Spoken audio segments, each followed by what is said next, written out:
I hope that by taking time to jot down your reservations about prayer, you've taken the time to remove some of the fear, some of the mystery around this particular subject. Prayer is an incredible privilege to be able to bring our requests to God and trust that He hears us. In fact, prayer is that rhythm of discipleship that weaves its way through all of the other ones, which is why our list says rest, read, worship, study, celebrate, serve, and prayerfully repeating that process over and over again. In prayer, we recognize identity. We recognize who God is, who He's revealed Himself to be as our Father, who invites us to come to Him, to call upon Him because of all that Jesus has done for us. And we also recognize who we are, beloved children who matter so much to God that He sent His only Son, Jesus, for us so that we might be able to call upon God as our Father as well. And in prayer, God changes things. He either changes our circumstances or He changes us. I remember praying when we first moved to Spring for a spot to open in the preschool that we really wanted our son to be able to go to. And incredibly, within about a week, God answered that prayer.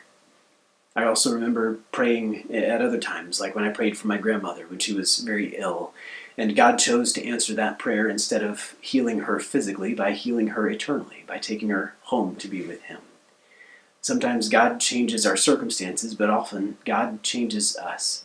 Those opportunities to pray and see God at work in however He chose to answer, whether it was according to my desire or not, I was able to see God working His will and God giving me peace in the midst of those circumstances.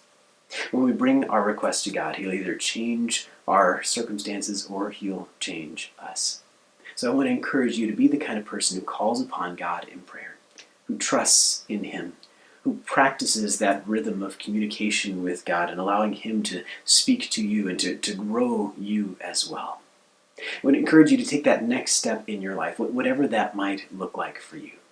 If you're somebody who's never prayed before, maybe it's as simple as setting aside one time a day when you're going to do that. Attaching this habit of prayer to something we're already doing is a practice that many Christians follow.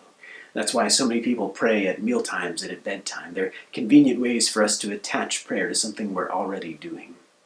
If you've never prayed before, a great place to start is the Lord's Prayer, which we say at church every Sunday. The example that Jesus sets for us is a great place to begin. And once you become familiar with the words of the Lord's Prayer, you can start to make that prayer your own. Modify it a little bit to capture the things that are going on in your life. Not just using the words that Jesus said, but saying your own words in that pattern that He gave to us. And as you grow in that prayer, I want to invite you to invite others into that walk. I encourage you to pray with other people, to encourage them in their recognition of who God is and who they are to Him, to invite them to also see how God can change circumstances and change us. So what's your next step in developing this rhythm of prayer?